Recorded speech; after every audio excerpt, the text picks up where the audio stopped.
Lecture number Kaif 2 lecture 63। अच्छा ज़रा students को आ लेने दें। सेक्शन 28 निकालें, सेक्शन 28, और जहाँ पे हम पढ़े थे पेज नंबर 152। 1 मिनट में ये नोट कर लें। सेक्शन 28 निकाल के पहली लाइन है, Dawlance is in need of money. Section 28, जगह उधर तो नहीं होगी अब नोट करने की कहीं, जल्दी करें जरा। 1 मिनट का मतलब 1 मिनट है, अब तैयार होने में आप 1 मिनट लगा दें, वो आपकी मर्जी है।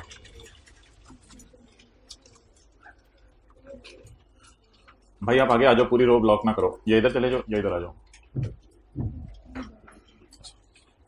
आराम से दीवार से टेल लगा के बैठा करो, उधर आ जाओ, ज्यादा फिर इधर आ जाओ।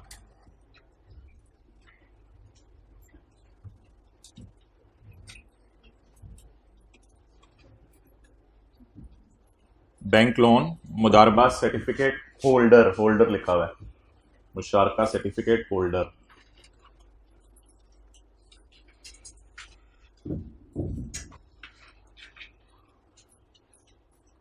रोजाना आ रहा है ना आपके साथ वाला, या मुस्कुरा रहा है? पता नहीं किसने सीए में डाल दिया है, किस चक्कर में है।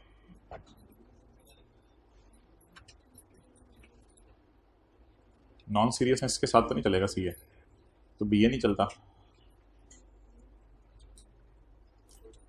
नोट कर लिया?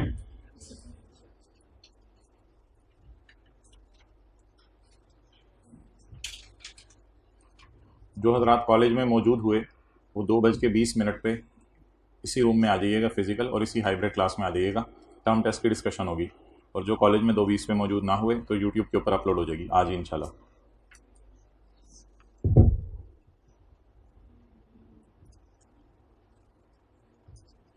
दो 20 या 25 तक इसी रूम में। ओके, दिया था टर्म टेस्ट, वादा सबने किया था और इरादा किया था शायद, फिर टीचर के सामने हाँ कहा था, बस मुझे तो ये पता है। चलें जी, ये नोट करें, एनडीएलसी, एचबीएफसी, एसएमई। अब जब मैं समझाऊंगा ना उसी टाइम आप बाकी नोट कीजिएगा। ये भी सेक्शन 28 है, सेक्शन 28 ही चल रहा है, बस नोट करते रहो।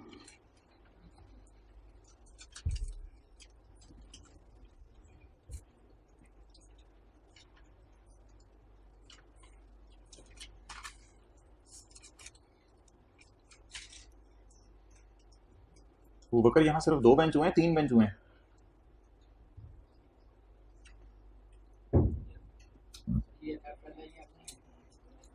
एचबीएफसी, एचबीएफसी कोई ऐसा मसला है तो उसको सही कर लीजिएगा जब मैं पढ़ाऊंगा। डन? चलें ये नोट कर लें, सेक्शन 28 चल रहा है, सेक्शन 28।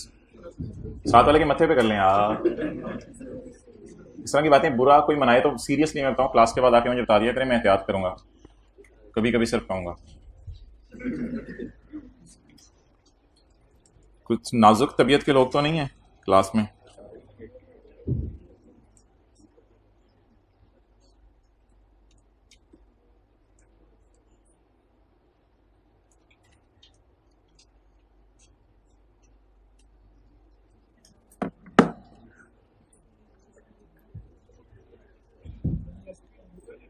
एसपीवी है यार, ये यूं तो नहीं लग रहा, ना कर यार, यार तो मैं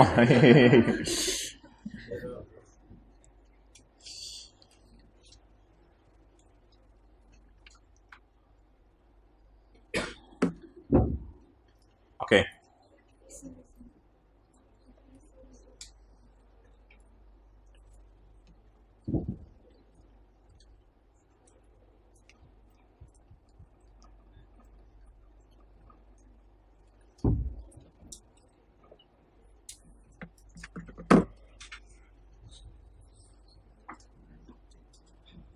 कॉस्ट ऑफ सिक्योरिंग रिसीवेबल,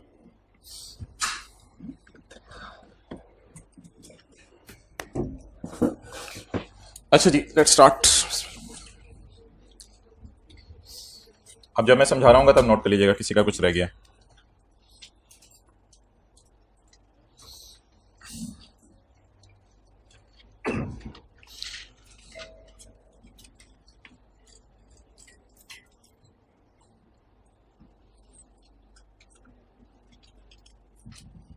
अच्छा, एक दो बातें मुझे रिवाइज करा दें। गाड़ी की कॉस्ट अगर 25 लाख से ज्यादा है तो डेप्रिशिएट किसको करेंगे?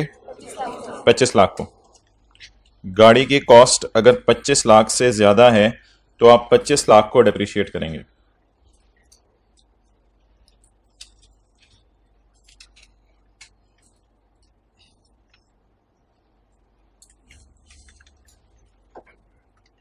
ओके।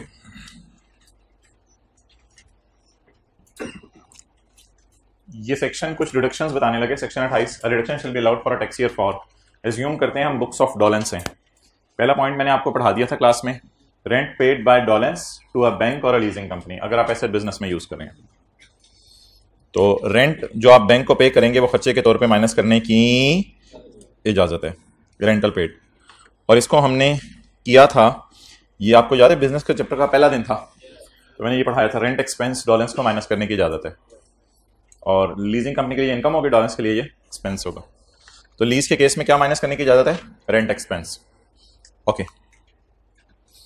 अच्छा, ये आपने नोट करना है। आप ये क्या है? एक गाड़ी है। गाड़ी अगर आप खरीदें और 25 लाख से महंगी 30 लाख की खरीदें तो मैंने कहा था कॉस्ट कितनी लेंगे और डेप्रिशिएट भी। लेकिन अगर आप एक गाड़ी किराए पे लें तो फिर आप रेंट उसका पे करेंगे, बिल्कुल। लेकिन अगर उस गाड़ी का रेंट साल का 6 लाख है और 6 साल का रेंट 36 लाख है तो टैक्स वाले आपको ना रेंट माइनस करने देंगे 36 लाख, ना डेप्रिसिएशन माइनस करने देंगे 30 लाख। बल्कि टैक्स वाले क्या कहेंगे, अगर खरीदी है तो 25 लाख डेप्रिशिएट करो और अगर किराए पे ली है तो 25 लाख का किराया बुक करो। 25 लाख से ज्यादा किराया रिकॉर्ड करने की इजाजत। तो गाड़ी कितने तरीके से ऑब्टेन कर सकते हैं? 2 तरीके से। अगर खरीदेंगे तो कॉस्ट को 25 लाख पे रिस्ट्रिक्ट कर देंगे, अगर किराए पे लेंगे तो हर साल 6-6 लाख किराया अब आप पे कर रहे होंगे। अब सोचें जरा, पहले साल 6 लाख किराया पे करेंगे, पूरा माइनस हो जाएगा। दूसरे साल 6 लाख किराया पे करेंगे, तीसरे साल 6 लाख किराया पे करेंगे, चौथे साल 6 लाख किराया पे करेंगे, 4 साल में 24 लाख पे कर देंगे। 5वें साल टैक्स वाले कहेंगे बस अब सिर्फ 1 लाख किराया माइनस करो, क्योंकि मैक्सिमम कितना किराया माइनस हो सकता है? 25 लाख। तो पहले साल कितना किराया माइनस होगा, दूसरे साल, तीसरे साल, चौथे साल, टोटल 24 लाख हो गया। और अगले साल अब अगर आप गाड़ी जितनी मर्जी किराए पे चलाते हैं, कितना इस्तेमाल? सिर्फ 1 लाख किराया अगले साल माइनस करने की जाते हैं। उसके बाद किराया माइनस करना बंद। नोट कर लें जी। Section 28,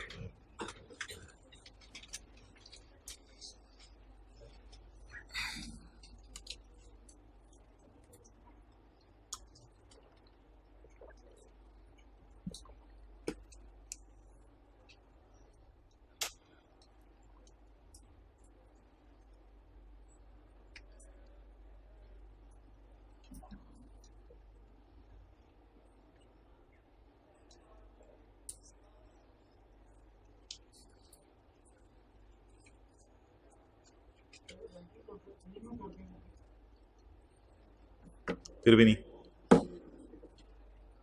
okay,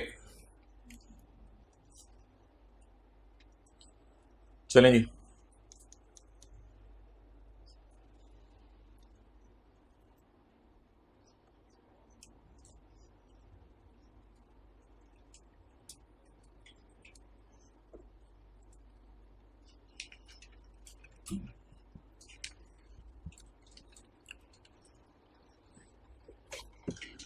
over.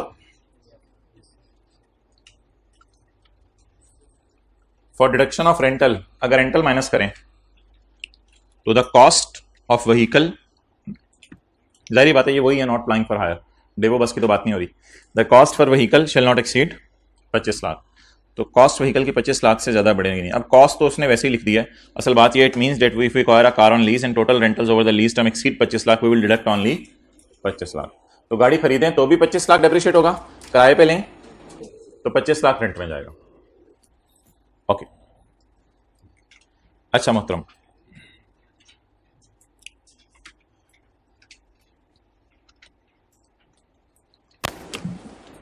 डॉलेंस को बैंक लोन, पैसों की अभी समझे, नोट ना करें। डॉलेंस को उधार की जरूरत पड़ी, डॉलेंस बैंक से जाके लोन ले, लोन पे क्या पे करे? इंटरेस्ट पे करे। ये इंटरेस्ट डॉलेंस को खर्चे के तौर पे माइनस करने की इजाजत है। कई दफा आप कन्वेंशनल बैंक से लोन लेने की बजाय आप इंडिविजुअल से लोन ले लेते हैं। इंडिविजुअल्स क्या मतलब? आप जाते हैं अखबार में इश्तिहार देते हैं, 100 लोग आगे बढ़ते हैं कि हम आपको लोन देंगे। हर 100 बंदा, 100 में से हर एक बंदा लाख लाख रुपया लोन दे देता है, करोड़ रुपया कंपनी के पास आ जाता है। कंपनी इन 100 लोगों को एक सफा देती है सबूत के तौर पे। इस सफे का नाम होता है सर्टिफिकेट, मुदारबा सर्टिफिकेट। और जब वो बंदा मुदारबा सर्टिफिकेट अपने हाथ में पकड़ लेता है तो ये चीज का सबूत होता है इसने कंपनी को उधार दिया हुआ है। तो मुदारबा सर्टिफिकेट होल्डर उस बंदे का नाम रख दिया जाता है। इसके पास, इसके हाथ में क्या पड़ा हुआ है? मुदारबा सर्टिफिकेट होल्डर। तो क्या कंपनी इससे लोन लेगी या कंपनी ने इसको शेयर होल्डर बनाया? लोन लेगी असूली तौर पे तो लेकिन इसमें ना अगर कंपनी को लॉस आ जाता है तो इंटरेस्ट की तरह पेमेंट नहीं करनी होती, क्योंकि ये इस्लामिक टर्म है मुदारबा। तो अगर प्रॉफिट आएगा तो कंपनी अपना कुछ प्रॉफिट बांट देगी। लेकिन ये लोन लिया किससे गया है? इंडिविजुअल से। तो डॉलेंस को लोन की जरूरत पड़ी, इधर 100 बंदों ने आके लाइन लगा ली कि हम घर से लाख लाख रुपया लाएंगे, सो ऑन। तो इसके हाथों में एक सफा पड़ा होगा, सर पे ही रख के चले जाएंगे। इनको कहेंगे मुदारबा सर्टिफिकेट्स, और इन बंदों का नाम होगा मुदारबा सर्टिफिकेट होल्डर्स। बैंक को लोन पर क्या पे करते हैं आप? और इन लोगों को आप लोन के ऊपर क्या पे करते हैं? प्रॉफिट। इनके लोन का नाम है मुदारबा का अरेंजमेंट, बल्कि इनको, इन बंदों को कहा जाएगा मुदारबा सर्टिफिकेट होल्डर। इसी तरह डॉलेंस को और पैसों की जरूरत पड़ी तो उसने इसी तरह के सर्टिफिकेट और इशू कर दिए इंडिविजुअल्स को, लेकिन अब मुशारका का अरेंजमेंट किया। मुदारबा का अरेंजमेंट ये होता है कि डॉलेंस पैसे नहीं डालेगा, ये 100 लोग पैसे डालेंगे, और मुशारका होता है डॉलेंस भी पैसे डालेगा और ये 100 लोग भी पैसे डालेंगे। तो बात तो एक ही है, इन द एंड इनको कुछ ना कुछ इनकी इन्वेस्टमेंट के बदले मिलेगा, वो डॉलेंस को खर्चे के तौर पे माइनस करने की इजाजत है। तो ये इंटरेस्ट तो नहीं है, इंटरेस्ट से मिलती जुलती चीजें हैं कुछ। इसी तरह अगर डॉलेंस को आम लोग लोन नहीं दे रहे तो कन्वेंशनल बैंक की बजाय इस्लामिक बैंक के पास चले जाए और इस्लामिक बैंक से जाके मुशारका का अरेंजमेंट कर ले। तो मीजान बैंक थोड़े से पैसे डाल देगा, थोड़े से पैसे डॉलेंस डाल देगा, तो मीजान बैंक को उसके पैसे डाले हुए पे जो प्रॉफिट मिल रहा होगा वो डॉलेंस को अपनी बुक्स में खर्चे के तौर पे माइनस करने की इजाजत है। तो Dawlance will pay interest to bank, Dawlance will pay profit to मुदारबा certificate holder, Dawlance will pay profit to मुशारका certificate holder, Dawlance will pay profit to Islamic bank. These all will be allowed at reduction in the books of Dawlance. नहीं, वो अब पूरी एक detail बहस है जो सीए फाइनल में आपको पढ़ाई जाती है। ओके, नहीं अब ये वही ना, अगेन आप फिर वही सवाल करने लगे हो जो सिलेबस से शायद हम बाहर निकल जाए फिलहाल। Point A, any interest on loan paid by, इन चारों पॉइंट्स के साथ डॉलेंस नीड मनी, डॉलेंस को पैसे चाहिए। Any interest on loan paid by Dawlance if the loan is used in business. अच्छा, ये जो लफ्ज है ना प्रॉफिट, इसकी जगह अमाउंट लॉस यूज हुआ है, इसकी जगह अमाउंट लॉस यूज हुआ है, इसकी जगह अमाउंट लॉस यूज हुआ है। प्रॉफिट का लफ्ज उसने यूज नहीं किया, ना इंटरेस्ट का लफ्ज यूज किया। तो ये जो अमाउंट है 3 जगह आ रहा है, इसका मतलब है प्रॉफिट। 3 जगह अमाउंट का लफ्ज आ रहा है ना। Any profit paid to, by तो डॉलेंस है, टू प्रॉफिट किसको देंगे? जो घर से पैसे लाएगा। एनी प्रॉफिट पेड टू मुदारबा सर्टिफिकेट होल्डर और पार्टिसिपेशन सर्टिफिकेट होल्डर। टर्म इसलिए कहते हैं एक मुद्दत के लिए लोन लिया जाता है। For funds borrowed by Dawlance, funds borrow किसने किए हैं? डॉलेंस ने। और प्रॉफिट किसको पे करेंगे? मुदारबा सर्टिफिकेट होल्डर्स को। बैंक को या इंडिविजुअल्स को? ऊपर से मिला के पढ़े ना। A reduction shall be allowed for any profit paid by Dawlance, any profit paid by Dawlance to मुशारका certificate holders. Any profit paid, any profit paid by Dawlance to a bank under a scheme of मुशारका। तो डॉलेंस को loan की जरूरत पड़ी, different तरीके हैं loan लेने के, उस लोन के ऊपर डॉलेंस इंटरेस्ट पे करेगा। ओके,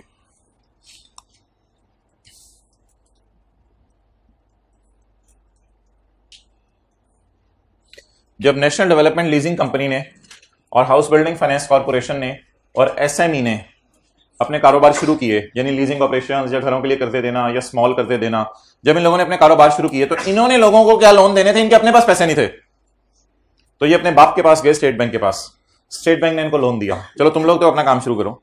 तो स्टेट बैंक ने जो इनको लोन दिया, तो ये लोग स्टेट बैंक को उस पर क्या पे कर रहे हैं? ये इंटरेस्ट किसको खर्चे के तौर पे माइनस करने की इजाजत है? इन लोगों को। इसके लिए तो इनकम होगी ना, इनको खर्चे के तौर पे माइनस करने की इजाजत है।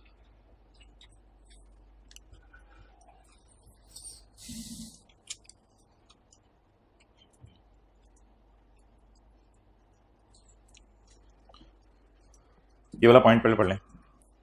Any interest paid by House Building Finance Corporation, any interest paid by NDLC, any interest paid by SME to the State Bank of on loan provided by State Bank will be allowed as deduction.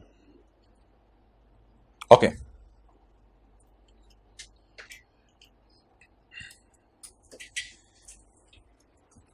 ये college है, ये student है, और ये दरवाजे पे खड़े हुए फीस लेने वाले बंदे हैं।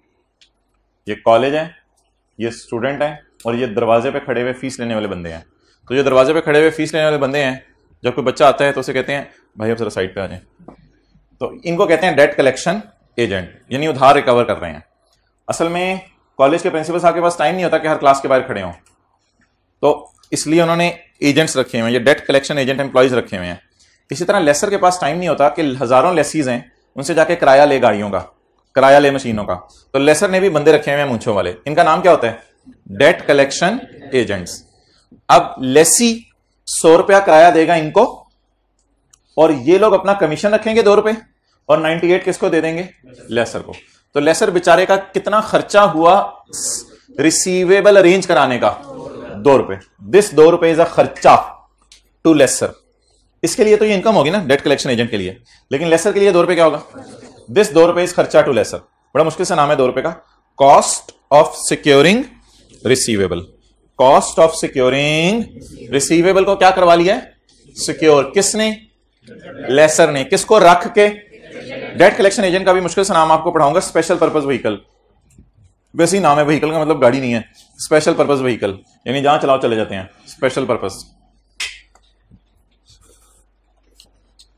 तो कौन किराया देना? किसने किराया देना था? किसको? लेकिन बीच में एक बंदे को दे देगा, एजेंट वगैरह जो रखे होते हैं लोगों ने, उसको दे देगा, वो अपना कमीशन रख लेगा। ये खर्चा किसके लिए है? 2 रुपए। 2 रुपए। और इनकम एसपीवी के लिए 2 रुपए इनकम, एसपीवी के लिए 2 रुपए इनकम है। लेकिन हाँ, ये 2 रुपए किसके लिए खर्चा है? और 2 रुपए किसके लिए खुशी है? एजेंट के लिए। लेसी कौन बोल रहे हैं? एजेंट के लिए। लेसी के लिए कितना खर्चा है? वो तो 100 रुपया ही है ना, लेसी का खर्चा तो 100 रुपया ही है।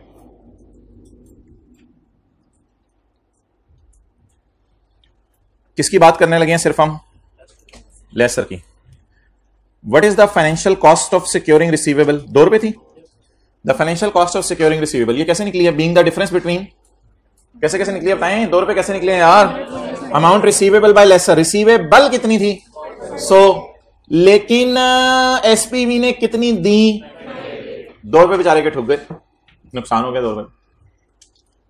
The amount received from SPV. SPV से कितने मिले? 9। मिलने कितने थे लेसी से? 100। 100 के 98 मिले तो 2 आंसू बहाएंगे आप और फिर चुप कर जाएंगे।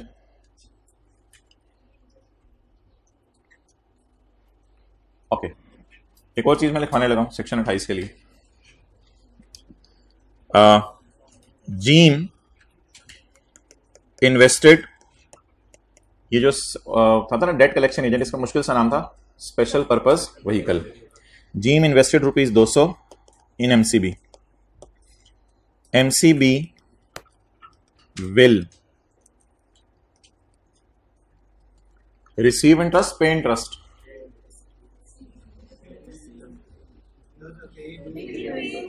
देखे ना, जीम ने 200 रुपया बैंक में आकर रखवा दिया है, उधार तो नहीं लिया, रखवा दिया है। तो MCB will pay interest, MCB will pay interest. तो एमसीबी की बुक्स में इंटरेस्ट की जनरल एंट्री बता दें, इंटरेस्ट एक्सपेंस डेबिट। तो ये सेक्शन कहते हैं ये खर्चा बैंक को माइनस करने की इजाजत है। आपको पता है बैंक एक तरफ इंटरेस्ट इनकम कमा रहा होता है, दूसरी तरफ इंटरेस्ट एक्सपेंस खर्चा भी तो कर रहा होता है। तो ये खर्चे वाली साइड की बात हो रही है। सेक्शन 28, अलग किताब ले लें सेक्शन 28 के लिए, ऐसे शक्लें बनाई गई हैं।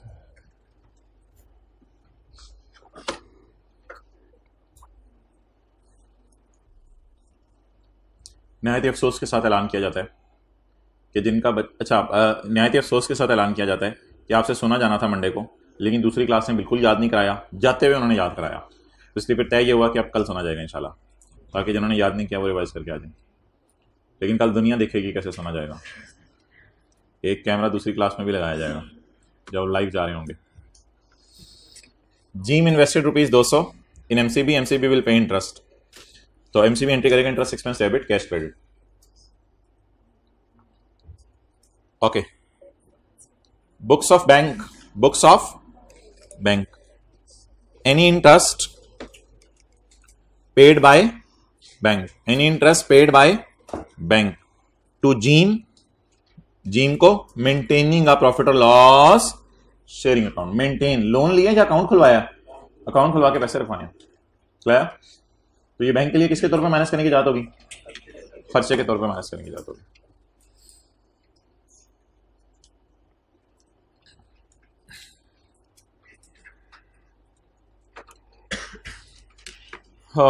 बिजनेस का चैप्टर ऑलमोस्ट खत्म हो गया है। ये अब जो आगे सेक्शन है आई के अपने बिजनेस के चैप्टर में नहीं डाले हुए, देख लें आगे जाके, किताब एंड तक देख लें, किताब सेल्स टैक्स तक देखनी है आप। आगे जो सेक्शंस हैं, ये सेक्शन जो है बिजनेस के चैप्टर के असल में नहीं है। एक दो सेक्शन अभी रहते हैं बिजनेस के चैप्टर के, लेकिन ये मेन सेक्शन बिजनेस के चैप्टर के नहीं है। ये जो सेक्शन है हमारा 75, ये लॉ में है 74 के बाद। और 74 का किसी को याद होगा नाम क्या था? टैक्स ईयर, पहली क्लास में पढ़ा था section 74, tax year, tax year. तो सेक्शन 74 था टैक्स ईयर, उसके बाद सेक्शन 75, सेक्शन 76, सेक्शन 77। तो ये जो सेक्शन है ना, ये बिजनेस के चैप्टर के लिए नहीं है असल में। आई के अपने भी इसलिए बिजनेस के चैप्टर में शायद ना डाले हों।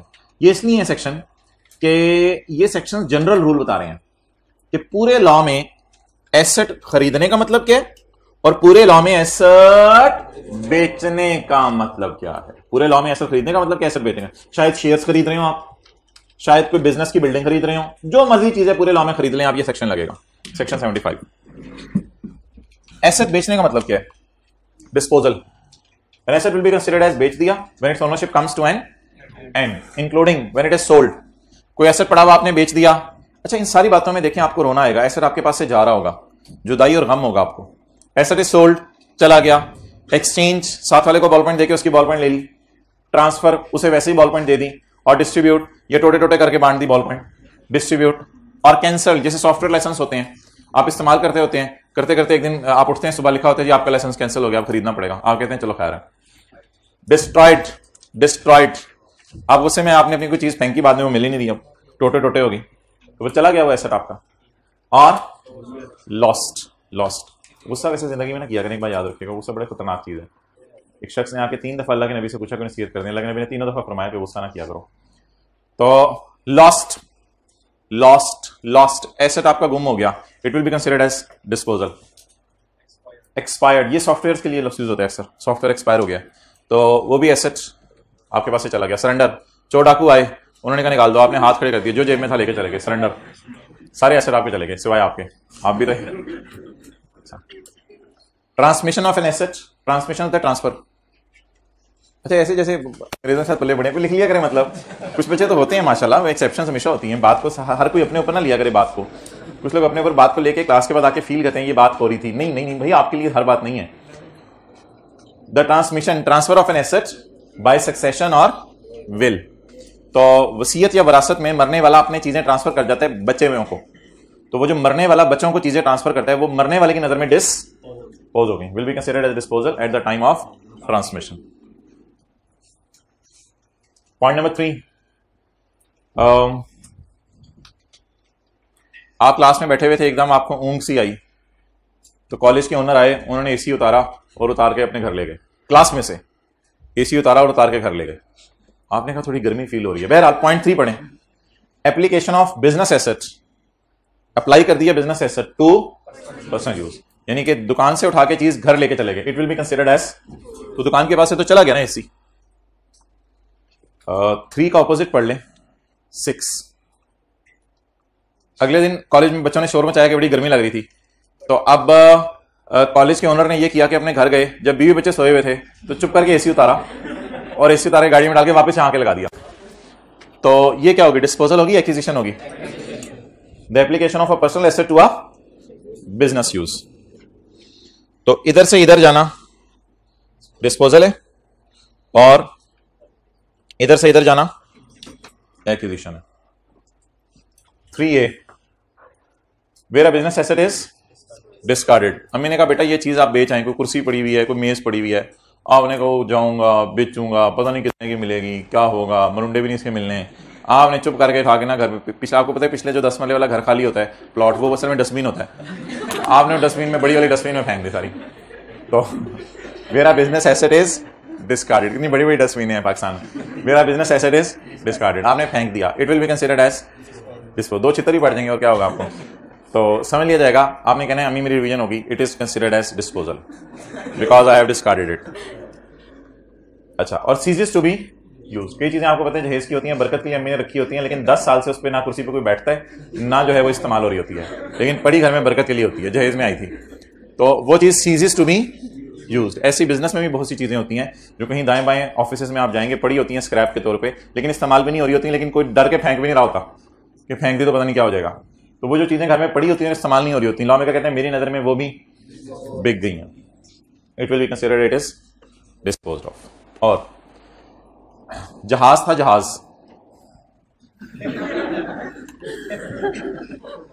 आपने जहाज में से कुर्सियां उतार के नीचे कारपेट लगा दिए, तो जहाज बेचा या जहाज की कुर्सियां बेची? कुर्सियां बेची। A disposal shall include the disposal of part of asset. वैसे मेरे जहन में आ रहा था, पता नहीं लिया, तजर्बा करके देखते हैं अगर बच्चे मान जाए। ये जो 2-3 रोज है ना, ये हटा के यहाँ नीचे कारपेट लगाएंगे, कितने लोग बैठना पसंद करेंगे? अच्छा चलें ठीक है, उधर से भी माशाल्लाह काफी हो गए हैं, ठीक है, अगली दफा फिर कोशिश करते हैं, तजर्बा करें। ओके, एक्यूजिशन, ये क्या है? Acquisition, the time of acquisition of an asset is a time when a person begins to own it. जब आप ओन करने लगे एसेट को, मिसाल के तौर पे आप दुकान पे गए हैं, आपने एसी को देखा, ओन करने लगे, टच किया, ओन करने लगे, पैसे दिए, अब ओन करने लगे। The time of the acquisition of an asset is a time when the person begins to own it, including the time for grant of. कई दफा आपको चीज इस्तेमाल करने का हक मिल जाता है, लेकिन आप इतने मसरूफ होते हैं कि वो चीज इस्तेमाल नहीं कर रहे होते। किसी ने आपको घर बेच दिया और उसने कहा इस्तेमाल करो, लेकिन आपके पास अभी टाइम नहीं, आप तो इधर उधर गए हुए कहीं। तो अगर कोई चीज बंदा इस्तेमाल करने का हक दे दे और आप इस्तेमाल ना भी करें, तो समझ लिया जाता है आप इन्हें खरीद लिया। डेफिनेशन, 5 मिनट और बस सबर कर लें, ये 3-4 हमने पॉइंट पढ़ने हैं, फिर मैं क्लोज कराऊं आज। हाँ जी, क्या नहीं, वो फिर आपने पैसे दिए होंगे, वरना तो फिर आप सही कर रहे हो। डेफिनेशन, अच्छा भी ऐसे 3 किस्म के हैं, ये अभी हमने याद भी करना है, ये भी बैठे बैठे याद कीजिएगा, सारी आसान चीजें हैं। डेफिनेशन, ऐसे 3 किस्म के हैं, एक वो जो आपके घर में है, वो कौन से हैं? पर्सनल। एक वो जो बिजनेस में है, और एक वो जो दोनों जगह यूज हो रहे हैं, उनको बिजनेस में डालेंगे क्योंकि उनको डिप्रिशिएट करना है, उनको बिजनेस में डालेंगे। तो पर्सनल तो वो हैं जो घर में पड़े हैं,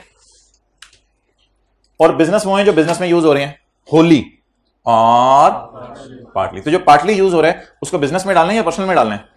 बिजनेस में डालना है। तो जो ऐसे घर पड़ा है वो पर्सनल, जो दुकान पे पड़ा है वो, और जो दोनों जगह इस्तेमाल हो रहा है बिजनेस एसेट की डेफिनेशन में आएगा। बिजनेस एसेट मींस एसेट पर partly used in business including stock and depreciable assets, सारे बिजनेस एसेट्स हैं।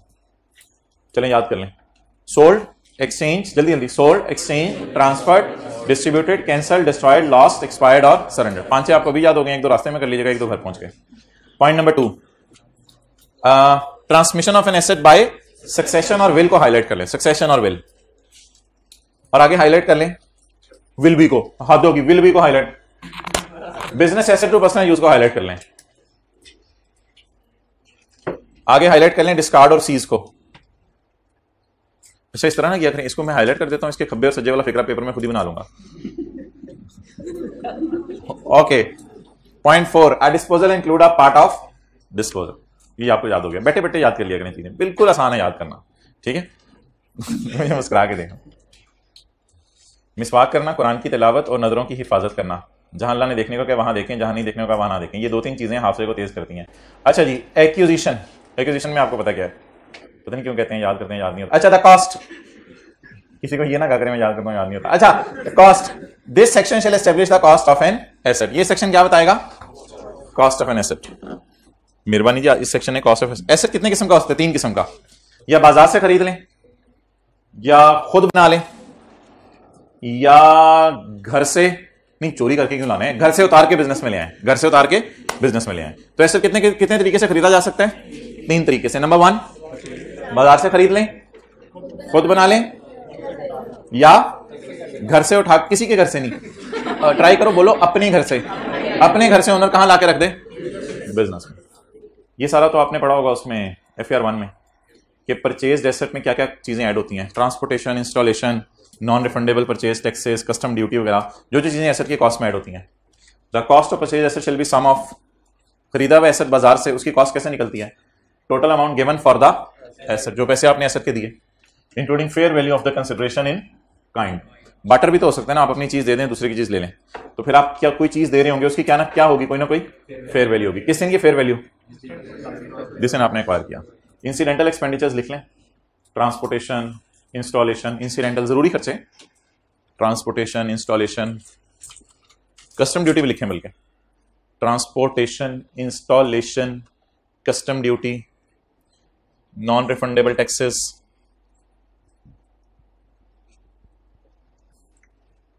any incidental expenditure paid in acquiring and disposing of the asset।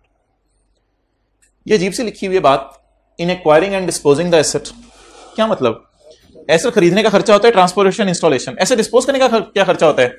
Uninstallation और ट्रांसपोर्टेशन। जाहिर बात है बेचना भी पड़ेगा आगे, तो एसेट डिस्पोज करने के खर्चे भी एसेट की कॉस्ट का पार्ट बनेंगे। अब आपके जहन में ना घर में कभी सवाल आ सकता है, आपको पता है जहन का कोई पता नहीं कहां निकल जाता है, तो घर में सवाल आ सकते हैं आपके जहन में, रास्ते में जाते जाते आ सकते हैं, बस स्टैंड के ऊपर खड़े खड़े आपके जहन में सवाल आ सकता है, आपके जहन में पता नहीं कहां कहां सवाल आ सकता है, जहन में बैठे बैठे कि भाईजान वो बेचने के वक्त की कॉस्ट हमें क्या पता होगी? खरीदने के वक्त की तो कॉस्ट पता होगी, लेकिन बेचा तो अभी नहीं, तो बेचने के वक्त की कॉस्ट हमें पता नहीं होगी। इसलिए इसके ऊपर ये फाइनल में थोड़ी डिस्कशन है, इसको आप अभी थ्योरी के हद तक बस याद रख लें कि एसेट बेचने के खर्चे भी एसेट की कॉस्ट में ऐड होते हैं। और पॉइंट सी तो हमने कई दफा पढ़ा हुआ है, इंटेंजिबल्स में भी पढ़ा था, एक्सपेंडिचर पेड टू ऑल्टर और इंप्रूव द एसेट। बस थी उसमें 50 कुर्सियां थी, आपने दरमियान में फोल्डिंग लगा दी तो इंप्रूव हो गया एसेट, तो वो एसेट की कॉस्ट का पार्ट बनेगा। ये क्या लिखा हुआ है बट? ये कौन सा वाला बट है? देखें, लाहौर वाला, कराची वाला बट है, नूरजहां वाला, गुजरां वाला। अच्छा, बट शेल नॉट इंक्लूड, क्या लिखा हुआ है आगे? बट, वो तो मुझे भी पता है, इसका मतलब क्या है? In rare circumstance. Excellent, in rare circumstance, but shall not include expenditure of B and C which is fully allowed as reduction in the year of purchase। अगर आप कोई इंप्रूवमेंट करें और टैक्स वाले कह दें कि इसे फौरन खर्चे में डाल लो, तो फिर आपने इसको एसेट बना के डिप्रिशिएट करना है या फौरन खर्चे में डालना है? ये इसके साथ लिख लें, rare circumstance.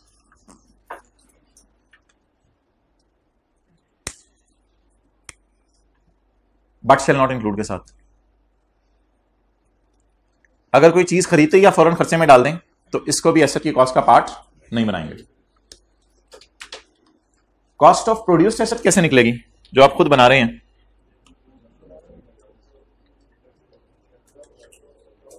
Raw material, labour और ओवरहेड।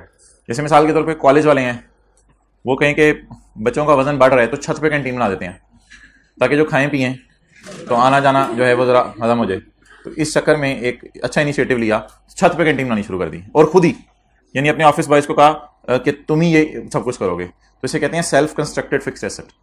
तो सेल्फ कंस्ट्रक्टेड फिक्स्ड एसेट का क्या करना है? सेल्फ कंस्ट्रक्टेड फिक्स्ड एसेट को बोले क्या करना है? आपने एसेट की कॉस्ट का पार्ट बनाना है। इसकी कॉस्ट कैसे निकलेगी? ईंट, बजरी, सीमेंट, लेबर का खर्चा, ओवरहेड, बिजली इस्तेमाल होगी, जनरेटर इस्तेमाल होगा, रात को भी जनरेटर ऑन करना पड़ेगा, ये सारे खर्चे एसेट की कॉस्ट का पार्ट बनेंगे। द कॉस्ट ऑफ प्रोड्यूस्ड और constructed asset shall be the total cost incurred in producing और कंस्ट्रक्टिंग। उसमें कौन कौन सी कॉस्ट होगी? मटेरियल, लेबर और प्लस एनी जरूरी खर्चे, and expenditure paid to alter. और वही वाली बात दोबारा उठा दी ना, इंसिडेंटल क्लास वहां से उठा लिया और ऑल्टर इंप्रूव क्लास वहां से उठा लिया, तो ये खर्चे सारे एसेट की कॉस्ट का क्या बनेंगे? पार्ट बनेंगे। चलें जी शुरू करें भाई न्यूमेरिकल्स।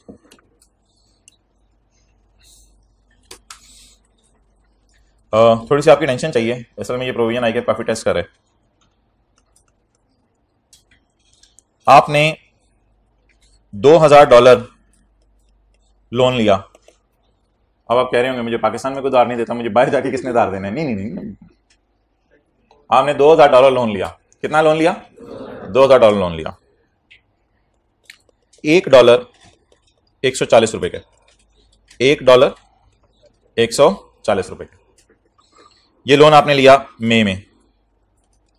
जून में बाहर से फोन आया, हाय हाउ आर यू, तुमने $2000 लोन लिया है तो उसमें से तुम वापस कर दो $300। आपने $300 लोन वापस कर दिया, लेकिन उस वक्त डॉलर हो चुका हुआ था 142 का। कितना लिया लोन, कितना वापस कर दिया, कितना पेएबल। अकाउंटिंग की क्लास में नहीं कहते टीचर कैरी डाउन पेएबल बताएं, क्लोजिंग पेएबल बताएं। लिया कितना, वापस कितना किया, पेएबल कितना 1700। नुकसान फिलहाल किस पे आया, 300 पे आया या 1700 पे आया? 300 पे नुकसान आ गया है। 1700 जब वापस करने हैं उस वक्त पता नहीं डॉलर कितने का हो, वो तो अब हमें कुछ नहीं कह सकता। फिलहाल मेरी डिस्कशन सिर्फ 300 डॉलर पे होगी, जिसपे पता नहीं नुकसान आया या फायदा आया। ये अब सोच लें आप लोग, नुकसान आया या फायदा आया 300 डॉलर पे। इसका ना एक आसान तरीका हुआ करेगा। असल में कभी कभी पता नहीं चलता बच्चों को नुकसान आया या फायदा आया। इसका बड़ा आसान तरीका होगा। मुझे बताएं, जब लोन लेते हैं तो पैसे आते हैं, और जब लोन वापस करते हैं तो पैसे, तो लोन लिया तो पाया। मैं सिर्फ प्रिंसिपल्स की बात कर रहा हूं, इंटरेस्ट की कोई बात नहीं कर रहा आज। लोन लिया तो पाया, और लोन वापस किया तो खोया।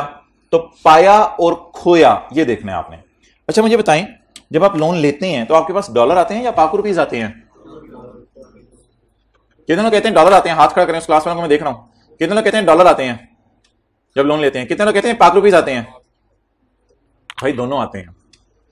आपने बाहर के मुल्क में फोन किया और फोन करके कहा, ओए जिगर, बाहर के बैंक का कोई था बंदा, प्लीज सेंड मी $2000 उधार। अब उसने कोई पायलट जा रहा था, तो उसने पायलट की जो है वो जेब में पैसे डाल दिए। जैसे ही पायलट उतरा तो पायलट को आपने जो है कप केक खिलाया, और कप केक खिला के साथ मैंगो खिलाया, बोतल पिलाई, बिठाया। पायलट यार वो $2000 तुम मेरे लेके आए हो। तो पायलट ने आपको $2000 दे दिए, तो फॉरेन करेंसी आपकी जेब में आ गई। अब आप जाहिर बात है $2000 लेके उसमें से $1 इधर तो नहीं आके कैंटीन वाले को कहेंगे यार मुझे 4 बोतलें दे दे। कैंटीन वाला कहेगा ये करेंसी इधर नहीं चलती, ठीक है। तो कबर में जाके कह रहे होंगे मैट्रिक में जरा मैं आया था, अच्छे नंबर आ गए थे, जरा ये करेंसी इधर चलवा दो। अच्छा, तो अब आप कोशिश करेंगे ये करेंसी चलाने की, ये करेंसी नहीं चलेगी। फिर आप $2000 कहीं बाजार में लेके जाएंगे पाकिस्तान में, ऐसे बाजार जहां करेंसीज बिकती हैं, तो आप $2000 देंगे और वो देके पाक रुपीज ले लेंगे। तो मैं ये कहना चाह रहा हूं कि डॉलर भी आपकी जेब में आ रहे हैं और डॉलर फिर जमा करा के पैसे भी आपके पाक रुपीज ही जेब में आ रहे हैं। तो लोन लेंगे तो पैसे आएंगे, लोन वापस करेंगे तो पैसे जाएंगे। अब आपने पेपर में एक काम किया करना है, आपने आंसर में एक वर्किंग करनी है। जिस वक्त लोन आया था कितने का था, तो ये पाया, और जिस वक्त लोन वापस किया तो डॉलर कितने के, ये खोया। पाए और खोए को नेट करें तो खोया बच रहा है, पाया बच रहा है, खोया बच रहा है, पाया बच रहा है, खोया बच रहा है। खोए के साथ आपने माइनस नहीं लिखना, खोए के साथ आपने लॉस का लॉस लिखना है। लॉस कितने रुपए का आ गया, $2 का। कितने डॉलर पे लॉस आ गया है, $30,300 पे। कितने डॉलर पे फिर कभी लॉस या गेन आ सकता है, 1700 की टेंशन नहीं लेनी। आपने सिर्फ कितने की टेंशन लेनी है, $300 की।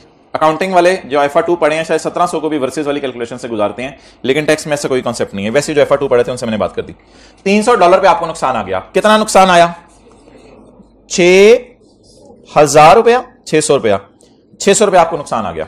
ये जो 600 रुपए का लॉस आया आपको, अगर ये लोन आप एसेट खरीदने में इस्तेमाल कर लें, अगर ये लोन आप, तो सवाल यह है कि ये लोन के ऊपर जो नुकसान आया हमारे एसेट की वजह से आया, इस लॉस को एसेट की कॉस्ट में डालूं या निकालूं, ऐड करूं या माइनस करूं? ऐड वाले हाथ खड़ा करें। इस लॉस को एसेट की कॉस्ट में डालूं, माइनस वाले हाथ खड़ा करें। इस एसेट को एसेट की कॉस्ट में से निकालूं, न्यूट्रल हाथ खड़ा करें। न्यूट्रल, न्यूट्रल में से जो अब कह रहे हैं कि ऐड करते हैं वो हाथ खड़ा करें। अच्छा चलें, अकाउंटिंग पढ़ी भी आपने। एसेट किस नेचर का अकाउंट है, डेबिट नेचर का, और लॉस भी, लॉसेस या नुकसान डेबिट होते हैं या क्रेडिट होते हैं यार, डेबिट होते हैं। लॉस एक्सपेंस होता है ना, तो लॉसेस डेबिट होते हैं। तो एसेट भी किस नेचर का अकाउंट है, लॉस भी किस नेचर का अकाउंट है। तो इसलिए लिटिल अकाउंटिंग नॉलेज हमने अप्लाई किया यहां पे, और लॉस की नेचर हमने आइडेंटिफाई किया है। लॉस की नेचर बताएं क्या है। इसलिए भाईजान ये लॉस ना 600 रुपए का हम ऐड कर दिया करेंगे इन कॉस्ट ऑफ एसेट। कल जरा न्यूमेरिकल आने दें, फुल फ्लैज एसेट की प्राइस भी दी होगी, लोन शोन लेंगे भी, वापस भी करेंगे, कल सारा न्यूमेरिकल करेंगे, लेकिन फिलहाल जरा वो दिन आने दे कोई। इस 600 रुपए को एसेट की कॉस्ट में क्या कर देंगे, ऐड कर देंगे जी। मैंने तो क्या लिखा हुआ था, 2000 और 300, मादरत मैं बताना चाह रहा था 2,30,000। अच्छा कोई मसला नहीं, नोट करने की जरूरत नहीं। कितना लोन लिया, कितना वापस कर दिया। टेंशन किसकी है, 30,000 की या 2 लाख की? 30,000 की। पाया, खोया, डिफरेंस 2 के साथ माइनस नहीं लिखना पेपर में, ऐसे कंफ्यूज करेगा आपको। 2 के साथ आपने लिखना है लॉस। कितने डॉलर पे लॉस आया, तो लॉस निकला कितना, मैं भी आना था सुबह वाली क्लास में 60,000 निकले, इधर 6,000 के निकले, 600 के निकले। अच्छा 60,000 नुकसान आ गया, डन। इस नुकसान को मैंने क्या कहा है, किस नेचर का है, डेबिट नेचर का है, इसलिए इस 60,000 के साथ लिखें लॉस, ये डेबिट नेचर का है। इसको क्या करेंगे, एड इन कॉस्ट ऑफ, यानी हम कहेंगे हमें एसेट महंगा पड़ा है।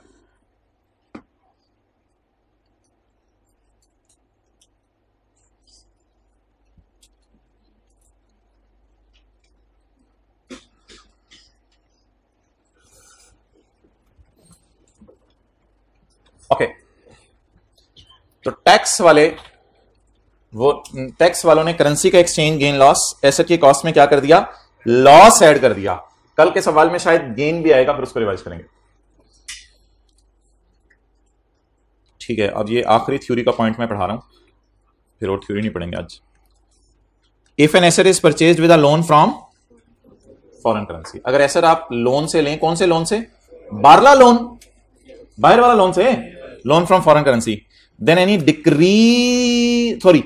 increase in liability due to currency fluctuation will be added and decrease will be deducted. Increase will be added, इस तरह भी समझ लें। 140 142 पे हो गया, तो ये क्या है, इंक्रीज को मैं क्या करूं, ऐड करूं, इस तरह समझ लें। मैंने तो आपको लॉस और गेन्स करके समझाया ना, उसने जरा पुठे तरीके से समझाया। इंक्रीज का रस लिखा है, लाइबिलिटी बढ़ गई, लाइबिलिटी बढ़ी तो नुकसान हो गया ना, तो नुकसान को आप ऐड करेंगे। 140 आप समझ रहे थे पे करना है, लेकिन कितने का डॉलर हो गया, 142 का, आपको 2 रुपए का नुकसान हो गया। अब इसको फिक्र को याद कर लेना। If asset is purchased with a loan from, then any increase in liability will be added in the cost of asset and any decrease in liability will be deducted from the cost of asset. ये explanation इंशाल्लाह अगली class में पढ़ लेंगे।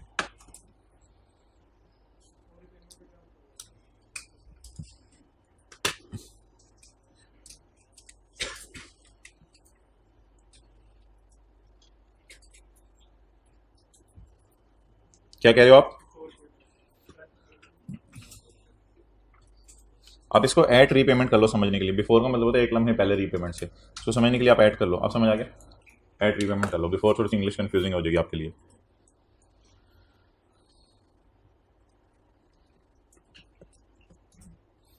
आज हमने ना numerical में 3 एडजस्टमेंट्स को टैकल करने का तरीका देखना है। उसके लिए मैं आ रहा हूं, पेज नंबर कौन सा था, 200 था, 199 था, पेज नंबर 201, पेज नंबर 201।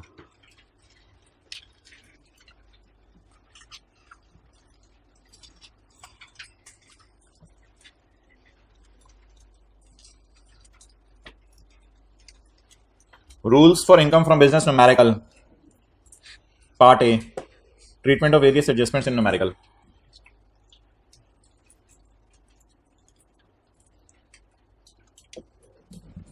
अच्छा जी, पेपर में आपको ऐसा भी हो सकता है कि ओन्ड एसेट्स आ जाएं। पेपर में आपको कौन सी एसेट्स आ जाएं, ओन्ड एसेट्स। ये मैं आपको बता दूंगा, आपने कहां नोट करने, वैसे ये नोट करने की जरूरत नहीं पड़ेगी क्योंकि जो सफा है उस पर सब लिखा हुआ है। पेपर में आपको ओन्ड एसेट्स आ सकते हैं। ओन्ड एसेट्स का मतलब होता है आपने बाजार से खरीदे हैं। ओन्ड एसेट में मिसाल के तौर पे आपने बाजार से जाके कंप्यूटर खरीदा 50,000 रुपए का, अकाउंटिंग के सर ने कहा इसकी लाइफ है 5 साल। आप क्या करेंगे, 50,000 डिवाइडेड बाय 5, 10,000 डेप्रिशिएट कर देंगे। इस डेप्रिसिएशन का नाम आप रखेंगे अकाउंटिंग वालों की डेप्रिसिएशन। इसकी जगह टैक्स वाले कहेंगे ये 10,000 माइनस ना करो, इस 10,000 को आप क्या कर दो, ऐड कर दो, क्योंकि प्रॉफिट तक पहुंचते हुए माइनस हो चुका है। इसकी जगह हम आपको एक और चीज माइनस करने देंगे, वो टैक्स वालों की डेप्रिसिएशन है या इनिशियल अलाउंस है। वो कहेंगे आप ऐसा करो, इसकी कॉस्ट पकड़ो 50,000, बिल्डिंग के लिए 10, कंप्यूटर के लिए 30, 10,000 पे लगाओ 30%, तो वो लोग तो डेप्रिशिएट, बल्कि कंप्यूटर पे तो इनिशियल अलाउंस भी मिलता है, तो इनिशियल अलाउंस भी मिलेगा, डेप्रिसिएशन भी मिलेगी, बल्कि खरीदने के साल में डेप्रिसिएशन का 50% फैक्टर भी लगेगा।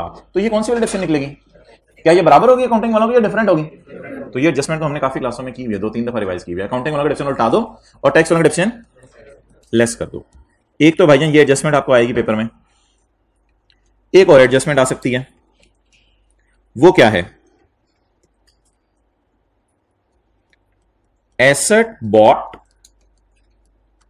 But wrongly recorded as an expense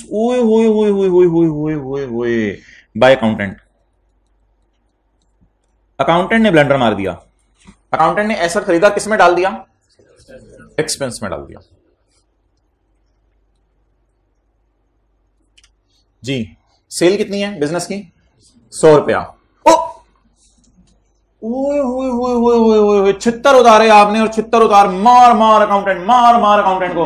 और को खुदा का खौफ कर, फर्नीचर एक्सपेंसेस में आता है और जाहिल फर्नीचर बैलेंस शीट के मुंह पे नजर आता है, फर्नीचर एक्सपेंस वाली चीज नहीं है। तो अकाउंटेंट ने क्या हुआ, गलती बता दे रहा, asset bought but wrongly recorded as an expense by accountant.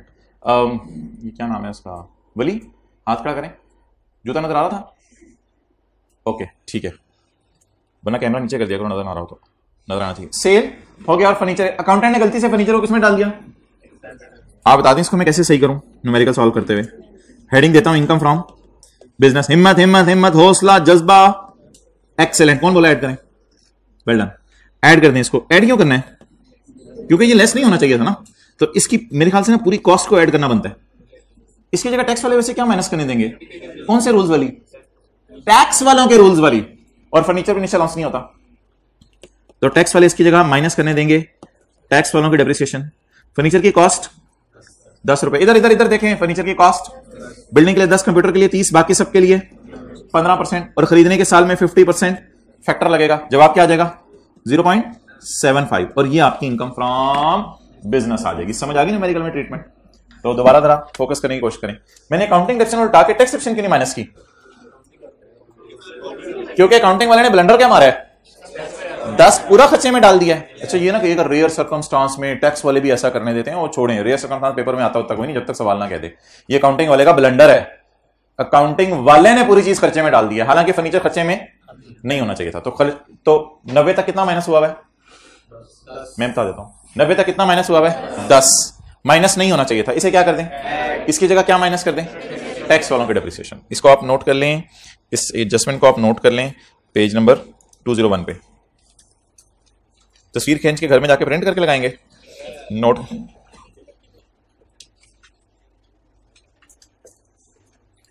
इस गलती का नाम बताएं। चलिए मैं बता देता हूं, इस गलती का ये नाम है, पढ़ लेंगे वो नाम, asset bought but wrongly recorded as an expense by accountant.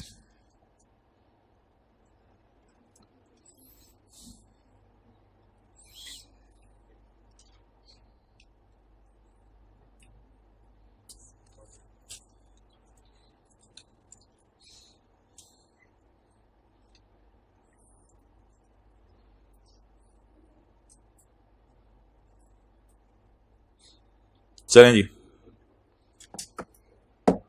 Note बाद में मुझे बताएं समझ आ गया नहीं आ गया? अकाउंटिंग वालों ने गलती से खर्चे में डाल दिया है पूरी कॉस्ट को।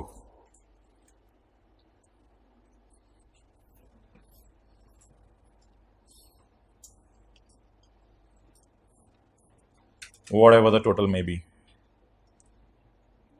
चलें जी, क्या किया फिर इसका मुझे बताएं, आपने न्यूमेरिकल में क्या किया? अभी भी करके आए आप, कॉस्ट को क्या कर दिया है? क्योंकि वो माइनस हो चुकी थी ना, इसकी जगह क्या माइनस कर दिया है? टैक्स वालों का डेप्रिसिएशन या इनिशियल अलाउंस। इसकी तस्वीर खींच लीजिएगा, इसको नोट करने की जरूरत नहीं जो मैं कर रहा हूं। इसको क्या किया आपने? लेस। तो ऐड किससे किया है? कॉस्ट को, और लेस। अच्छा जी, एक तीसरी एडजस्टमेंट आती है पेपर में, वो भी मैं इधर ही नोट कर दूं ताकि आप एक तस्वीर खींच लें। लीज्ड एसेट, लीज्ड एसेट, इसमें टैक्स वाले रेंटल माइनस करने देते हैं। ये पहली क्लास में मैंने आपको बताया था, टैक्स वाले रेंट एक्सपेंस माइनस करने देते हैं। ऐसे ही है, टैक्स वाले रेंट एक्सपेंस माइनस करने देते हैं। अच्छा, अकाउंटिंग वाले क्या करते हैं, ये IFRS 16 किसी ने पढ़ा हुआ है? हाथ खड़ा करें।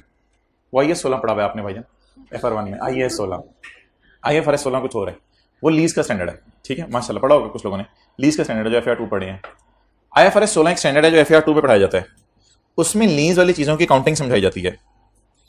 तो मैं ऐसा कर रहा हूं, इस वक्त लीज की क्लास के ना नोट्स खोल रहा हूं FR2 वाले, और FR2 की किताब के नोट्स खोल के IFRS 16 का चैप्टर है, और मैं आपको अकाउंटिंग वालों का P&L दिखा रहा हूं। आपकी किताब में नहीं है, FR2 की किताब में है।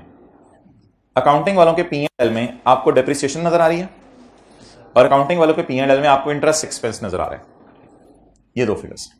तो अकाउंटिंग वाले लीज के केस में डेप्रिसिएशन रिकॉर्ड करते हैं और इंटरेस्ट। टैक्स वाले कहते हैं ये रहने दो, और इसकी जगह क्या माइनस कर लो, रेंटल माइनस कर लो। इसलिए accounting depreciation and interest expense, ये दो चीजें हैं, इनको हम उल्टा दिया करेंगे। इनको क्या कर दिया करेंगे, उल्टा दिया करेंगे, क्योंकि अकाउंटिंग वालों ने इसको माइनस कर दिया था, अभी मैंने आपको दिखाया है, अकाउंटिंग वालों ने इसको माइनस कर दिया था। इन दोनों को हम उल्टा देंगे, और उल्टा के लेस क्या करेंगे, रेंटल। अब इसकी लॉजिक क्या है, क्या वजह है, अकाउंटिंग वाले क्यों डेप्रिसिएशन रिकॉर्ड करते हैं, अकाउंटिंग वाले क्यों इंटरेस्ट एक्सपेंस रिकॉर्ड करते हैं, और ये चीज क्या होती है, और आप चाह क्या रहे हैं हमारे से, हमें तो बिल्कुल समझ नहीं आ रही, बिल्कुल आनी भी नहीं समझ, और आनी चाहिए भी नहीं, क्योंकि ऑब्वियसली आपने अभी तक IFRS 16 नहीं पढ़ा। लेकिन फिर भी ये मैं आपको समझाने की कोशिश करता हूं थोड़ी बहुत ही, अगर समझ लगी, वरना कोई फर्ज नहीं है, वरना रटा मार लीजिएगा। आपने कोई चीज किराए पे ली 3 साल के लिए, पहले साल का किराया ₹1,00,000, दूसरे साल का किराया ₹1,00,000, तीसरे साल का किराया 1,00,000। तो आप हर साल किराया पे करेंगे। टैक्स वाले कहेंगे पहले साल माइनस कर लो 1,00,000, दूसरे साल माइनस कर लो 1,00,000, और तीसरे साल माइनस कर लो 1,00,000। जिसको मैं कह रहा हूं कि टैक्स वाले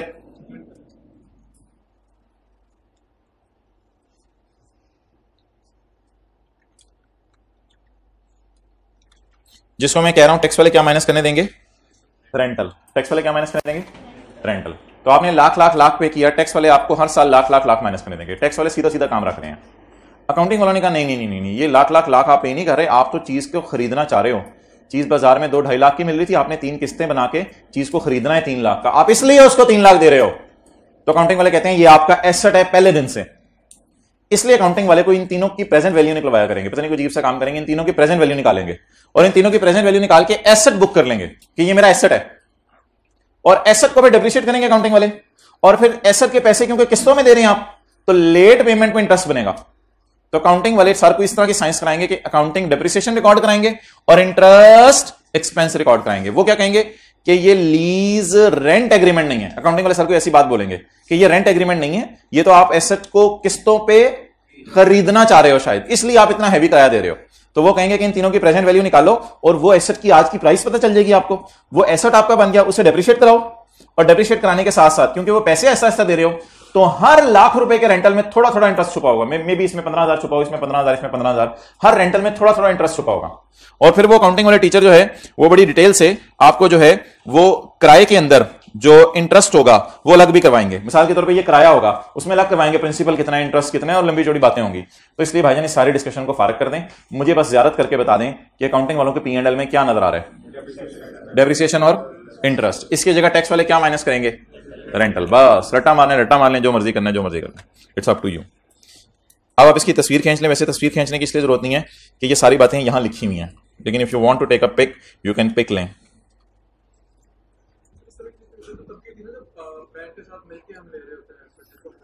उसमें कई दफा ऐसा भी होता है एंड पे एसेट हमें वापस होना होता है, कई दफा नहीं होना होता। ये भी थोड़ी सी डिस्कशन है, ये भी करेंगे हम। चलें जी यार, इन चीजों का पक्का कर लें। न्यूमेरिकल स्टार्ट कर, न्यूमेरिकल में इन चीजों को कैसे डील करना है, ओन्ड एसेट्स को कैसे डील करना है, वो तो 2-3 सवाल मैंने आपको कराए हैं। अकाउंटिंग वाला डिप्शन उल्टानी है, टैक्स वाला डिप्शन माइनस करनी है। अगर कोई एसेट एक्सपेंस में चला गया तो एसेट की कॉस्ट उल्टा देंगे और टैक्स वालों के डिप्शन माइनस कर देंगे। और अगर लीज पे एसेट लिया तो इसको रट्टा मार लें, रेंट माइनस कर लेंगे। अभी अभी हमने पढ़ा है सेक्शन 28 में, सेक्शन 28 पढ़ा था ना, सेक्शन 28 आज पढ़ा है, 28 में लिखा था रेंट माइनस कर लेंगे। और क्या उल्टाएंगे, जो अभी सर ने हमें कोई अकाउंटिंग की क्लास की चीज दिखाई है, अकाउंटिंग डिप्शन और इंटरेस्ट उल्टा देंगे और रिकॉर्ड क्या कर देंगे, रेंटल। ओन्ड एसेट्स, अकाउंटिंग डिप्शन उल्टा देंगे और tax depreciation initial allowance record कर देंगे। रिकॉर्ड का मतलब क्या? लेस। समझ आ गया? पहली एडजस्टमेंट ये कराई थी। दूसरी पढ़ाएं। Owned asset wrongly recorded as an, ओए होए होए होए होए होए होए, owned asset wrongly recorded as an expense in P and L. क्या करें? कॉस्ट उल्टा दें और डेप्रिसिएशन माइनस कर दें। प्लीज प्लीज प्लीज प्लीज अल्फाज इस्तेमाल करने में एहतियात करें। कॉस्ट ऐड कर दें और टैक्स वालों की डेप्रिसिएशन माइनस कर दें। ऐसे ही रिकॉर्ड करने का मतलब लेस करना होगा ना। ये एड लेस आप लिख रहे हैं, मैं आऊं फिर आप कहेंगे मेरे तक आ गए। चलें ऐड और लेस। लीज एसेट में क्या करेंगे? रनिंग लीज का मतलब है भी लीज चल रही है। अकाउंटिंग डेप्रिसिएशन और इंटरेस्ट एक्सपेंस ऐड कर देंगे और रेंटल, तो ये दोनों ऐड कर देंगे आप न्यूमेरिकल में और ये क्या कर देंगे? लेस कर देंगे। 0.4 इंशाल्लाह 2-3 दिन बाद में पढ़ूंगा। डेटर्स में अंदाजा होगा जो पैसे लेके भागने का, उसे उल्टाएंगे, उसकी जगह एक्चुअली जो डेटर पैसे लेके भागे होंगे उसे माइनस करेंगे। अंदाजा भी तो लगाते हैं ना, प्रोविजन होते हैं, अंदाजा लगाया होगा डेटर कितने भागेंगे, उसे उल्टा देंगे और लेस किसे करेंगे? अंदाजे को ऐड कर देंगे और एक्चुअल बैड डेट को लेस कर देंगे। ये इंशाल्लाह देखेंगे सवालों में, इस पे ज्यादा भी सोचे मत। अच्छा यार इसको तो काट देते हैं ना, ये देखें, ये इसको तो आप काट दें। आपको पता है नॉट अलाउड खर्चे न्यूमेरिकल में ऐड करने होते हैं, इधर ही लिखा हुआ है, तो फिर दोबारा करने की जरूरत क्या है? और अलाउड खर्चे न्यूमेरिकल में इग्नोर करने होते हैं। किसी को याद है ये बात? किसी को याद है ये बात? नॉट अलाउड खर्चे और अलाउड खर्चे काफी मैंने दोनों न्यूमेरिकल आपको कराए हैं क्लास में, रिवाइज करें जरा, वेन में शायद चीजें याद आ जाएं। फाइन टू गवर्नमेंट अकाउंटिंग उन्होंने खर्चे में डाल दिया होता है, इसे हम न्यूमेरिकल में क्या करेंगे? ऐड कर देंगे, क्योंकि ये नॉट अलाउड है। और इनकम टैक्स अकाउंटिंग वालों ने माइनस कर दिया होता है, हम इसे क्या कर देंगे? ऐड कर देंगे। अगर सैलरी, मिसालें हैं कुछ नॉट अलाउड खर्चों की, कुछ मिसालें हैं, कहां से मैंने ढूंढी होंगी? सेक्शन 21 से। अगर 25,000 से ऊपर की तनख्वाह और कैश में पे कर दिया है, अच्छी बात है या जुर्म है? जुर्म की सजा क्या मिलेगी? ऐड करके प्रॉफिट बढ़ जाएंगे, टैक्स देना पड़ेगा। अगर आपने अनरिकॉग्नाइज्ड प्रोविडेंट फंड या कंट्रीब्यूशन में डाल दिए पैसे, तो ये खर्चा है बिजनेस का या नॉट अलाउड है? लेकिन खर्चे के तौर पे माइनस हो चुकी होंगी ये चारों चीजें इन्होंने न्यूमेरिकल में। आगे दो कॉलम छोड़े पर क्या है, बस ऐड कर देंगे, इनको इस तरह समझ लें। और अगर आपने फाइन गवर्नमेंट को पे नहीं किया, किसी और बंदे को फाइन पे कर दिया है, तो फिर अकाउंटिंग वालों ने खर्चा बुक किया होगा फाइन एक्सपेंस के नाम से। टैक्स वाले कहेंगे अच्छा किया तुमने, माइनस कर लिया। क्या कहेंगे फिर पेपर में? इग्नोर कर देंगे। हमने कोई प्रॉपर्टी टैक्स पे किया, टोकन टैक्स पे किया, इनकम टैक्स नहीं, प्रॉपर्टी या टोकन टैक्स पे किया, हमने माइनस कर लिया खर्चा, टैक्स वाले कहेंगे अच्छा किया तुमने, माइनस कर लिया। तो पेपर में हम क्या करें फिर? तो अलाउड खर्चे पेपर में क्या करेंगे? ऐड। अलाउड खर्चे पेपर में क्या करेंगे? इग्नोर। ऐसी तरह मैंने तस्मा वगैरह लिया है। अलाउड खर्चे क्या करेंगे? इग्नोर। और नॉट अलाउड ऐड करेंगे। क्लियर? अच्छा आपको पता है कुछ चीजें जो है ना वो बंदे की शक्ल से पता चल जाती हैं, और कुछ उसके अंदर दिल की बातें निकलवानी पड़ती हैं, वो फिर बातें करके निकलवानी पड़ती हैं। कुछ एडजस्टमेंट्स हमें न्यूमेरिकल के फेस से पता चल जाया करेंगी, मैं अगले सूफे पे आ गया हूं। कुछ एडजस्टमेंट्स हमें न्यूमेरिकल के फेस से पता चल जाया करेंगी और कुछ अदर इंफॉर्मेशन से पता चलेंगी। मैं आपको 2 मिनट दे रहा हूं, मुझे बता दें पॉइंट 6 में कौन कौन से खर्चे अलाउड हैं और कौन कौन से खर्चे नॉट अलाउड हैं।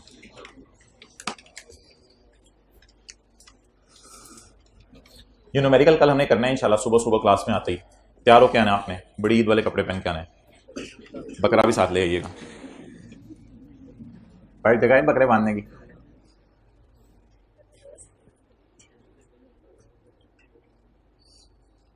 भाईजान 10-10 सेकंड लगाएं हर पॉइंट पे, सारे पढ़े में आपने पॉइंट।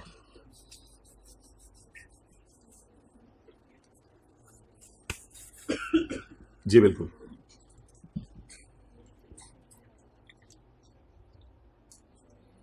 करें बिस्मिल्लाह। अच्छा एडलेस मुझे ना बताएं, एडलेस तो मैं कल बताऊंगा, फिलहाल मैंने आपसे सवाल है अलाउड नॉट अलाउड बता दें। अच्छा पेनल्टी भाईजान कमिश्नर को जमा कराइए आपने, कमिश्नर अपने घर लेके जाएगा या एफबीआर के खजाने में जमा कराएगा? और वो एफबीआर का खजाना हुकूमत का है, तो ये फाइन किसको पे किया फिर? तो सेक्शन 21 के जी में हमने पढ़ा था कि फाइन टू गवर्नमेंट क्या है? Not allowed. 21 का हाँ जी था। नेक्स्ट कॉन्ट्रीब्यूशन टू अन, ये अनबन वाला अन है, अन अन लिखा होने की वजह से क्या हो गया, नॉट अलाउड।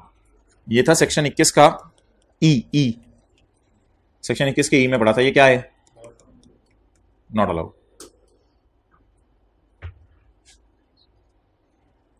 इधर other expenses include cost of computer software.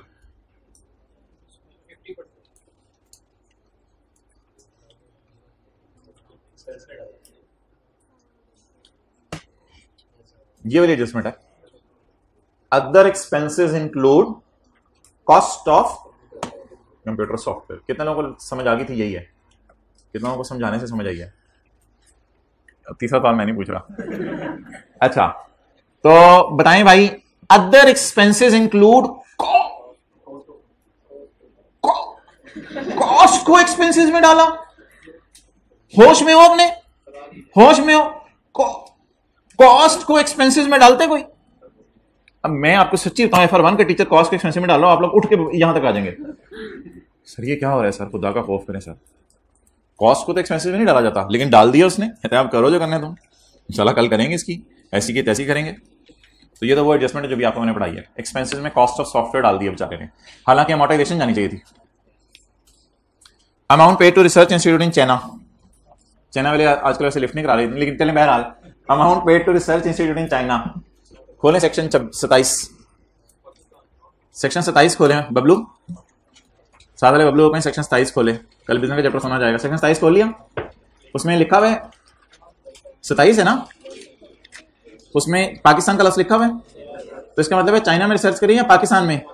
हो सकते जब तक का पेपर नहीं पाकिस्तान चाइना, अच्छा वापस आ जाए, रिकॉर्डिंग तो नहीं हो रही थी। अच्छा, amount paid to research institution in China, तो इसलिए नॉट अलाउड है। क्यों नॉट अलाउड है, क्योंकि चाइना पाकिस्तान में नहीं है आजकल। सेक्शन 27 है, 26 है, 26 है तो बताया करें ना। सेक्शन 26 की रोशनी में ये नॉट अलाउड है। कितने लोग 27 में जाकर टकरे मारे थे, ओके, तो खुद भी अकल बड़ों में से। अच्छा जी, next, provision for bad debt, अंदाजा है या एक्चुअल बैड डेट है? अभी आपको मैंने बताया provision for bad date not allowed है, ये एक अंदाजा है कि इतने लोग, इतने शायद पैसा लेके लोग भाग जाएं, ये अलाउड होगा या इसकी जगह एक्चुअल बैड डेट अलाउड होगा? अंदाजे नहीं माइनस हो सकते, नॉट अलाउड। डैमेजेस ना फाइन टाइप की चीज होती है, fine paid to a distributor for delayed supplies. कुछ सप्लाई वगैरह सामान डिले हो गया होगा तो डिस्ट्रीब्यूटर को फाइन जमा कराया हमने, एक्सेलेंट, ये अलाउड है, क्योंकि ये गवर्नमेंट को पे नहीं किया ना। डिस्ट्रीब्यूटर तो कोई आम बंदा होगा मेरे आप जैसा, दो कानों वाला। अच्छा, तो इसको क्या कर दें, ये नहीं मुझे बताना आपने इसको ऐड करना है या लेस करना है, इसको ऐड या लेस का कल सोचेंगे। जी बिल्कुल। घर का बिजली का बिल, घर का बिजली का बिल अलाउड है यार, आते जाओ और चितर खाते जाओ, आते जाओ और चितर खाते जाओ खुदा। और ये घर का बिजली का बिल बिजनेस के खर्चों में पड़ा हुआ है और भाई कह रहे हैं चेक के रखो काम। सेक्शन 21 का एज पढ़ाएं इनको, और इनके सर पकड़ के माथा एज पे मारें। सेक्शन 21 का एज पढ़ाएं प्यार से, प्यार से आप। एनी पर्सनल एक्सपेंडिचर, 21 का एज पढ़ लिया, पर्सनल एक्सपेंडिचर जो जो अलाउड वाले थे, आज के बाद आपने उनके साथ बैठना भी नहीं है, मैं सीरियसली बता रहा हूं, इट्स एनफ, काफी होगी आज। अब वो घर के बिजली के बिल अगर बिजनेस के खर्चों में से माइनस करा रहे हैं, तो पता है क्या कह रहे हैं कि अकाउंटिंग की क्लास में ना, जहां सैलरीज आ रही हो, रेंट आ रहा हो, तो ड्राइंग भी माइनस कर दो। ये ब्लंडर मार रहा है। आपने बैग क्यों पकड़ा? मैंने पकड़ा बैग।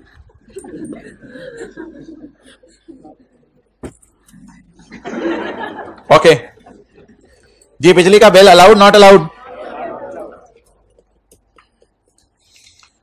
अच्छा, पता नहीं क्या कुछ बच्चे क्लास में ऐसे होते हैं कि वो कहते हैं टैक्स डेप्रिसिएशन है, रेंटल है, बिल्डिंग बिकी है, फर्नीचर बिका है, तो न्यूमेरिकल करके आ जाते हैं। बड़े कमाल होते हैं ऐसे लोग, यानी कि मैंने कहा भी नहीं होता और अगले दिन आके ना, मैं क्या नोट क्यों नहीं करे सर, वो हमने कल कर रही है तो कंपेयर कर रहे हैं बस।